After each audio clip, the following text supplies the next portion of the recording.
عبد العزيز كايلي من المؤسسة الآزيدية الدولية لمناهضة الإبادة الجماعية. تفضل لك الكلمة. شكرا سيدة الرئيسة لإعطائي الفرصة. يتحدث إليكم عزيز كالو ممثل المؤسسة الإيزيدية الدولية للمناهضة الإبادة الجماعية في جنيف. إن إعلان الأمم المتحدة بشأن حقوق الشعوب الأصلية والمعتمد من الجمعية العامة منذ 13 أيلول 2007 تؤكد مساواة الشعوب الأصلية مع جميع الشعوب الأخرى، وأن جميع الشعوب تساهم في تنوع وإغناء الحضارات والثقافات التي تشكل التراث الإنساني المشترك.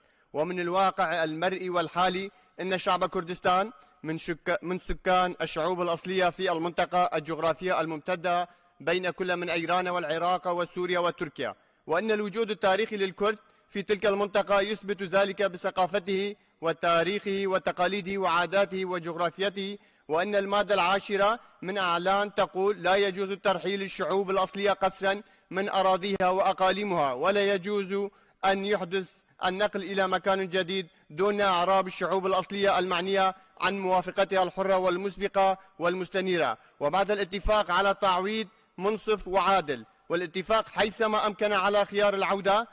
والآن ونحن في قرن 21، ورغم أن الشعب الكردي من شعوب الأصلية يتعرض للترحيل القسري من أرضه التاريخي ومناطقه في كل من عفرينة وغريسبي وسريكانية من قبل المجموعات الإسلامية المدعومة من تركيا، وكذلك الشعب الكردي الإيزيدي الذي تعرض لأبشع جرائم الإنسانية والإبادة الجماعية في القرن 21 في شنغال من قبل داعش الإرهابية. وهناك تهديدات اليومية لتركيا باحتلال المناطق الكردية في شمال سوريا وتهجيره من أرضه التاريخية وسط الصمت المجتمع الدولي. إن الشعب الكردي عانى ويعاني من كل أشكال الظلم عبر التاريخ، بدءا من استعماره وسلب أرضه وممتلكاته وموارده ومنعه من ممارسة حقه في تقرير مصيره. علما وفقا لهذا الإعلان الأمم المتحدة لا يجوز حرمان أي شعب من شعوب من ممارسة حقه في تقرير مصيره وفقا للقانون الدولي. كما يؤكد الإعلان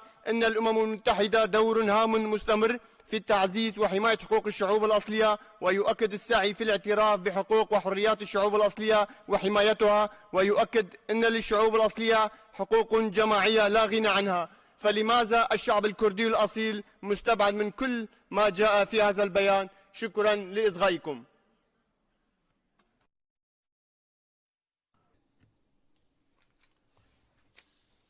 شكرا لك على بيانك المؤثر. أود أن أنشئ